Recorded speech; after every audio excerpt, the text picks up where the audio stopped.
എടി നീ ഒരു കാര്യം ചെയ്യ്.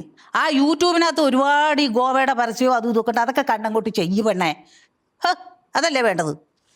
വെറുതല്ല തടിയൊന്നും കാലിന് ഈ സ്വത്ത് കെട്ടിപ്പിടിച്ചോണ്ട് ഇവിടെ ഇരുന്നോ, ആർക്കും കൊടുക്കരുത്. മേലോട്ട് പോകുമ്പോ അങ്ങോട്ട് കൊണ്ടുപോക്കോ. ആ മേലോട്ട് പോകുമ്പോ ഞാനങ്ങ് കൊണ്ടുപോക്കോളാം. ഞാനൊരു ബിസിനസ് ഐഡിയ കൊണ്ടല്ല വന്നത്, അതിനൊന്ന് സപ്പോർട്ട് ചെയ്യാ. ഓ, നിന്റെ വരവിന്റെ ഉദ്ദേശം അതായിരുന്നല്ലേ? അമ്മയൊന്നും ഒന്ന് ആലോചിക്കേ. ഇതിങ്ങനെ ഒരു സംഭവം വന്നു കഴിഞ്ഞാൽ കേരളത്തിൽ ആദ്യമായിട്ട് ചെയ്യുന്ന ഒരു വനിതാ സംരംഭകയായിരിക്കും ഞാൻ. നീ സംരംഭണ്ട കേട്ടോ. സംരംഭക. ആ, എന്താണേലും ഞാൻ പൈസ തന്നിട്ട് നീ സംരംഭിക്കണ്ട. അമ്മ ഒന്ന് ആലോചിച്ച് നോക്ക്. ചേട്ടനെ ഞാൻ ഉൾപ്പെടുത്തുന്നില്ല. ചേട്ടൻ എന്തെങ്കിലും പൈസ അടിച്ചു മാറ്റും. ഞാൻ അങ്ങനെ ചെയ്യില്ലമ്മ. ഞാൻ ഒരിക്കലും അങ്ങനെ ചെയ്യില്ല. നീ ചേട്ടനെ ചെയ്യില്ല, പുഷ്പേനെ ചേർക്കടി. ഈ വീടൊന്നും രക്ഷപ്പെടത്തെ. പുഷ്പേനെ ഇപ്പൊ ലോകം കാണാത്ത പുഷ്പേനെ. ഞാൻ പറഞ്ഞ ഐഡിയ എന്ന് പറഞ്ഞാൽ അവിടുത്തെ ബിസിനസ് ഇവിടെ ഇംപ്ലിമെന്റ് ചെയ്യണം. കോടികൾ നമ്മ കൈ കിട്ടാൻ കോടികൾ ഇങ്ങനെ ഇങ്ങനെ ഇറങ്ങി വരും പൈസ. കോടികൾ കിട്ടാൻ ഞാൻ ഇവിടുന്ന് കോടി അങ്ങോട്ട് ഇറക്കണമെന്ന് എനിക്ക് എന്റെ തലയ്ക്ക് വട്ടുണ്ടോ?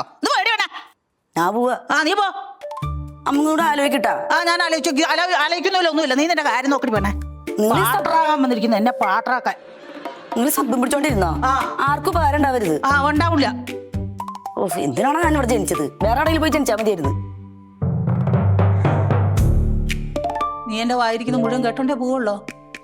സരിത നിന്നോട് ഇറങ്ങിപ്പോവാനാ പറഞ്ഞത്. ആ പോവാണ്.